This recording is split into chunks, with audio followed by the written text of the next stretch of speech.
Assalamualaikum warahmatullahi wabarakatuh. Bertemu dengan saya lagi, Muji Santosa. Ya, selamat malam, salam pengadaan. Mari kita bahas lagi mengenai masalah kontrak. Silahkan disampaikan pertanyaannya. Baik Pak, terima kasih. Begini, apakah pelaksanaan kontrak itu boleh terlambat? Karena kan ada pemberian kesempatan sampai dengan 50 hari. Ya, kontrak itu jangan sampai terlambat penyelesaian prestasinya. Hindari keterlambatan penyelesaian kontrak. Hindari adanya pemberian kesempatan seperti 50 hari. Hal ini akan memperumit proses pembayaran atau proses pengelolaan kontrak maupun pengendalian kontrak. Jadi kontrak itu jangan sampai terlambat gitu ya. Tapi kalau penyedia menagihnya boleh nggak terlambat Pak? Penyedia kalau ada prestasi secara bulanan atau prestasi secara termin, segera lakukan tagihan. Jadi kalau penyedia terlambat ini, kalau untuk APBN ya ada namanya kartu pengawasan, nah ini akan juga memperumit yang melakukan administrasi keuangannya karena harus mengubah kartu-kartu pengawasan kontrak. Jadi kalau perlu ditagihlah secara bulanan, secara tertib, dan pembayaran prestasi menagih termin juga secara tertib. Begini Pak, kami penyedia. Nah, punya kontrak tahun 2019 yang berakhir di tanggal 30 Desember 2019. Ada prestasi yang sudah kami kerjakan namun belum dibayar lunas. Tapi tahun anggaran 2019 telah berakhir. Nah, itu belum kami tagih. Bagaimana nih caranya menagih? Kalau kontrak telah berakhir, kemudian tahun anggaran berakhir juga, haruskah ada keputusan pengadilan perdata untuk kami supaya bisa menagih? Ya, kalau kontrak belum tertagih, tahun anggaran sudah tutup, ya kontrak juga sudah habis masa pelaksanaannya, ya tidak perlu ke pengadilan.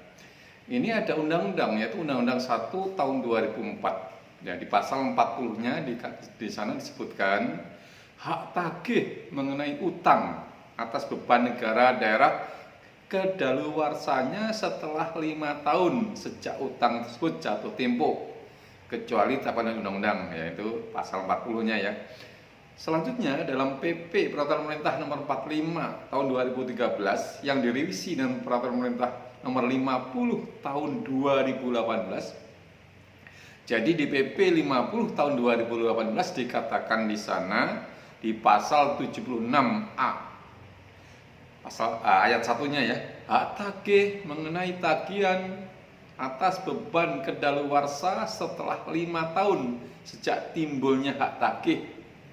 Kemudian di ayat 2-nya dikatakan hak tagih mengenai tagihan atas beban negara ya, yang timbul pada saat telah terpenuhnya syarat penagihan kepada negara baik secara formal maupun material sesuai dengan ketentuan peraturan perundangan.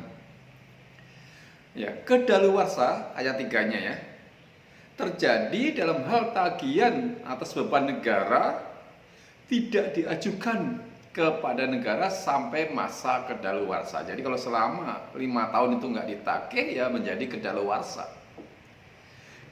Ayat 4-nya, kedaluarsa akan tertunda dalam hal pihak yang berpiutang ya, penyedia ya misalkan mengajukan tagihan kepada negara sebelum berakhirnya masa kedaluarsa. Ya.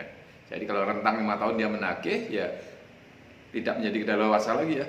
Kedaluarsanya kalau ada tagihan semacam itu di ayat 5-nya dikatakan dihitung sejak 1 Januari tahun berikutnya gitu ya. Nah, ini begini, saya sebagai penyedia punya tagihan jasa konsultan perencana sebesar 120 juta rupiah. Sementara teman saya juga punya tagihan untuk pekerjaan konstruksi sebesar 3 miliar rupiah. Nah, ini bagaimana menagihnya? Ya, silahkan menagih kembali. Namun sangat mungkin belum dialokasikan dalam tahun anggaran ini ya. Sehingga perlu ada revisi anggaran terlebih dahulu. Untuk tahun 2020 ini bisa merujuk pada Peraturan Menteri Keuangan Nomor 39 tahun 2020 tentang tata cara revisi anggaran tahun 2020. Setiap tahun ya biasanya akan keluar aturan petunjuk mengenai revisi anggaran. Nah, itu kan untuk APBN, Pak. Nah, kalau APBD untuk Pemkab, Pemko, Pemprov itu gimana, Pak? Ya, silahkan merujuk ya, kepada undang-undang tadi tahun 2004 ya. Sedangkan aturan di bawahnya silahkan merujuk pada Kemendagri, peraturan Permendagri dan peraturan kepala daerah. Demikian, semoga bermanfaat. Salam pengadaan bagi para pelaku pengadaan di seluruh Indonesia. Terima kasih.